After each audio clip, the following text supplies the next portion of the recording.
Siirdume nüüd veidramasse spordimaailma. Alles me kohanesime MMA-nimelise vabavõitlusega, kus matšid toimuvad puuris ning lubatud on kaugelt rohkem valu teha kui tavapärastel võitlusaladel. Aga nüüd on maailma vallutamas järgmine jõhkravõitu vaatemäng, slap fighting või kõrvakiilu võitlus. Selle ala tippliigas on silmapaistev tegija ka noor Eesti mees. Täistund tegi tutvust nii mehe endaga kui ka karmi spordialaga. Ühtlasi hoiatan, et järgnevas saatelõigus on tõesti häirivaid kaadreid, mida ei soovita vaadata ei lastel ega nõrganärvilistel.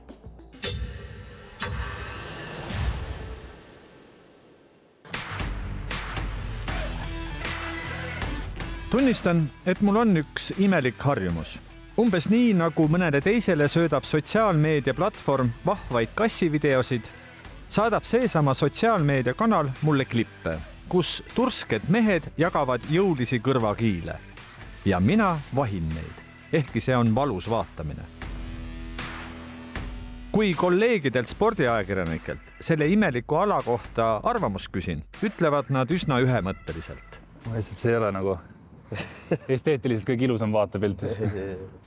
Vaat raske öelda, et miks nagu inimesed selleks asjaga tegelema peavad. Kas see on sport? Ma kardan, et päeva lõpuks on ta sport, sest siin on mingisugune ikkagi nagu element juures. Ma saan aru, et siin graafikas ka midagi loetakse, sa pead millegi nagu vastu pidama. Aga mis tundega sa vaatad seda sporti või seda show'd siin? See on kohutav. Ta küll ei ole näitemäng, nagu on näiteks ameeriklaste wrestling, mis on ju etendus. Aga tegelikult eks ta ikkagi ole eelkõige show, kuigi ma täiesti möönan, võistelda võib inimene igas asjas. Et kui me lepime kokku, et see on sport, siis ta on sport. Ja... Kui nemad omavahel lepivad kokku, et see on sport, siis see on sport. Aga sinu arvates, kas see on sport? Tal on mingid sporditunnused, sellepärast et võisteldakse. Ma ütlen, võistelda võib igas asjas. Me võime sinuga minna võistlema selles, et kes tunni aja jooksul rohkem tammetõrjusid korjab. Me võime sellega spordiks nimetada. Aga sel igas mõttes hullumeelsel alal on oma täiesti ametlik ja aina suuremat publikumenu nautiv profivõistlussari Power Slap. Ja Eestist pärit spordimees on sees meeletus shows silmapaistev tegija. My name is Meelis Muusikus. I'm from Estonia, 22 years old. As Power Slap is becoming next big thing, I think, it's gonna be very big for me and Estonian people as well. 1, 2. Oh, good slap! Me kohtume Meelis Muusikusega Võrus, vana spordikooli ees. Võrumaa seni kuulsaima raskejõustiklase, sajanditaguse olümpiavõitja Eduard Pütsepa pildi all. Ja siis teeme Meelise sportliku autoga väikese tiiru Võru linna peal. Sa oled Obinitsas sündinud. Õige. Koolis käinud Võrus ja nüüd esined Las Vegases ja mujal maailmas. Mis see tunne see on? Kui see kaamera päriselt näkku pandi, nägid kõiki neid inimesi. Siis esimesel võtteplatsil oli juba rohkem inimesi kui selles külas, kus ma sündinud olen. Et sina Obinitsa mees oled äkki Las Vegases üks show peategelastest. Nii võib öelda ju? Nii võib öelda. Ja see on seal suur show? Seal Las Vegases on väga suur show, et seal on ikkagi see, et kui sa oled juba tuntud nägu, siis taksoga sa niimoodi sõida, et sa pärast hiljem taksoga pilti pea tegema. Tänava peal kõndides ka ikkagi. Tuntakse ära? Inimesed tunnevad ära, tulevad ligi, küsivad pilti, räägivad juttu. Kas sind Võrus tuntakse ära? Võru on nii väike kant, et ma arvan, et nooremad inimesed kindlasti enamus kuskil midagi on näinud. Kuigi suured show'd on teisel pool ookeani, valmistub ja treenib Meelis jätkuvalt ka koduse spordikooli maadlussaalis.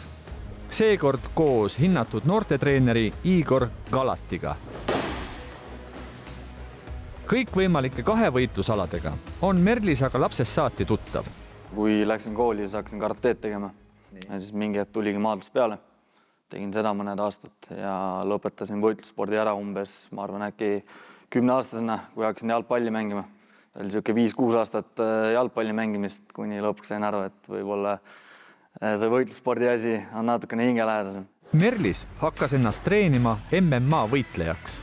MMA on siis mixed martial arts, ehk siis kõik võitluskunstid kombineerituna.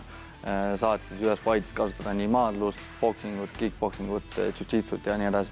Tõusvas trendis väga populaarne võitlusspordiala. Õige. MMA kõige rahakam ja ka tuntum võistlussari on UFC ehk Ultimate Fighting Championship, mida veab hea ärivaistuga Ameerika businessman Dana White. Just tema on puuritaolisel areenil toimuvast vabavõitlusest teinud rahvusvaheliselt ülieduka fenomeni. Sa tegid trenni selleks, et minna sinna puuri võitlema. Õige. Kust tuli siis see power slap? Slap fightingu juurde ma jõudsingi läbi MMA. Needsamad mehed, kes tegid omal ajal megapopulaarseks alaks MMA, on tänasel päeval menukaks alaks lükkamas just nimelt jõuliste kõrvakiilude jagamise võistlust. Sõpradega naljatades ütlesime, et võiks nagu proovida. Meil oleks võib-olla potentsiaali. Mingi hetk internetis scrollides siis tuligi võimalus, et pane ennast kirja, anna ennast ülesse. Kui lõpuks tuli ära see, et jah, see on lennukuupäev, vistu lennukile, lenda kohale, siis ma olin suhteliselt enesekindel läheme. Ja korraks ka ei tekkinud seda momenti, et ei peaks minema. Kusjuures sellele robustsele alale on eesti keeles raske täpselt nime leida. Eesti keeles praegu head vastat ei ole, aga... No öeldakse, et kõrvakiilu võitlus. Ma päris seda niimoodi ei tõlgiks. Natuke liiga leebe. Natuke liiga leebe.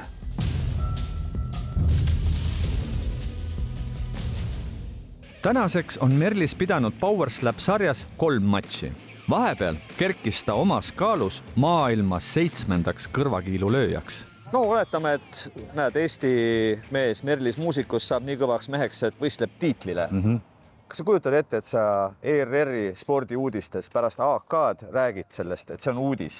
Ei, ma tõenäoliselt ei räägi sellest.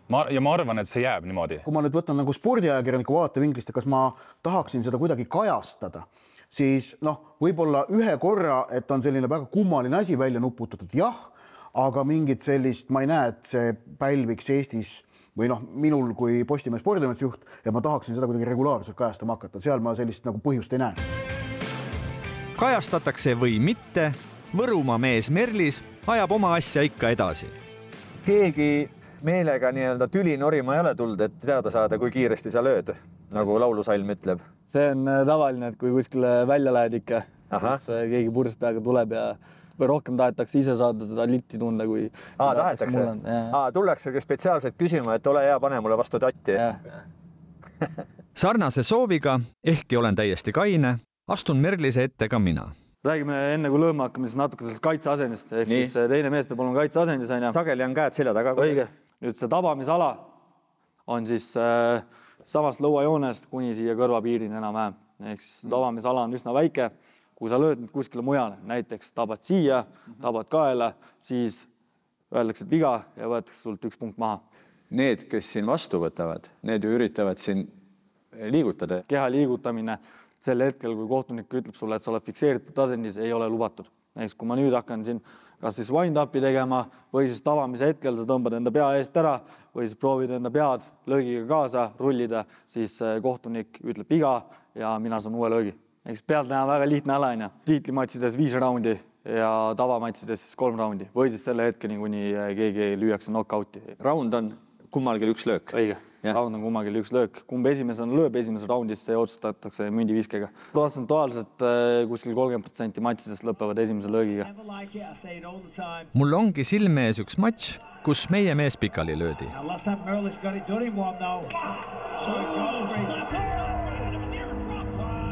Kui sind lüüakse pikali, eks sa paned 3. jääselme maha, siis sul on 10 sekundit püsti tulla ja olla adekvaatne. Seal üks klipp on, kus ikkagi see püsti saamine esimese hooga on päris raske. Natuke liiga kiiresti hakkasin püsti tulema, et mentaalselt oli pilt õige, aga keha ei olnud veel ajule järgi jõudnud ja siis püsti tulles kukkusin uuesti maha.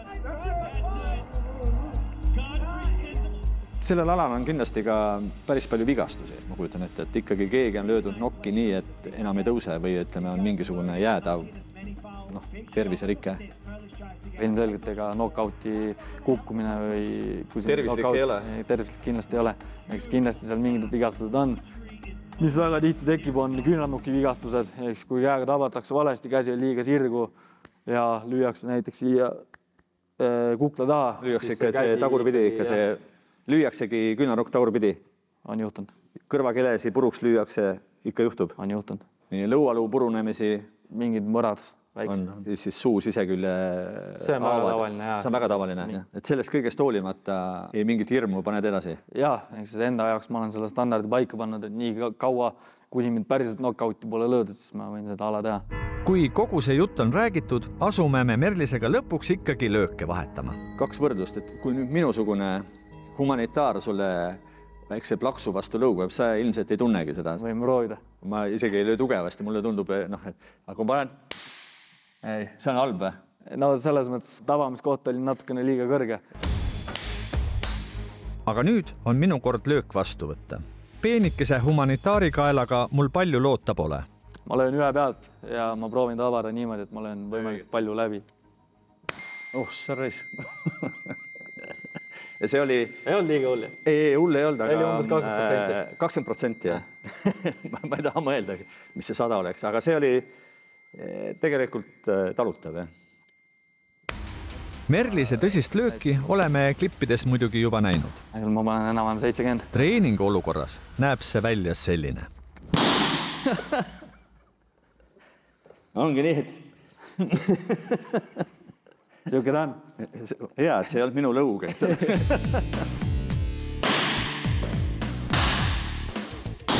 Aga mis edasi saab? Kui kaua sa kavatsed selle alaga tegeleda ja mis eesmärgid sul on? Läbi kogu elu ei ole võimalik selle alaga tegeleda. Tiitlivõit ja 1 000 000 eurot. Ja siis ma olen valmis minema. Aga nüüd reaalselt enne selle näiteks peeglis otsa vaadates, kui võimalik see tegelikult on? Vot sinu Obinitsa poisil. See võimalus on täpselt nii suur, et järgmised, ütleme, 2-3 matsi tuleb knockoudiga lõpetada ja siis võiks juba esimene tiitlivõimalus tekkida. Tahaks loota, et need plaanid täituvad, jah? Peavad täituma. Peavad täituma? Peavad täituma. Teist võimalust ei ole? Teist võimalust ei ole.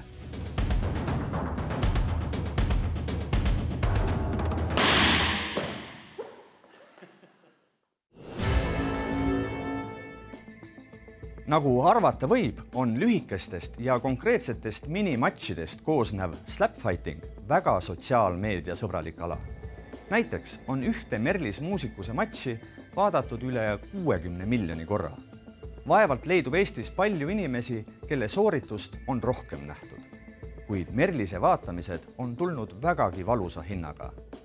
Neid, kes arvavad, et see on lihtne viis klikke püüda, hoiatan taas. Need atleedid, kes me saates väga jõulisi kõrvakiile jagavad ja ka saavad, on võitlusspordialade tegijate seast hoolega välja valitud. Teid ei ole, sestap ärge isegi proovige mitte.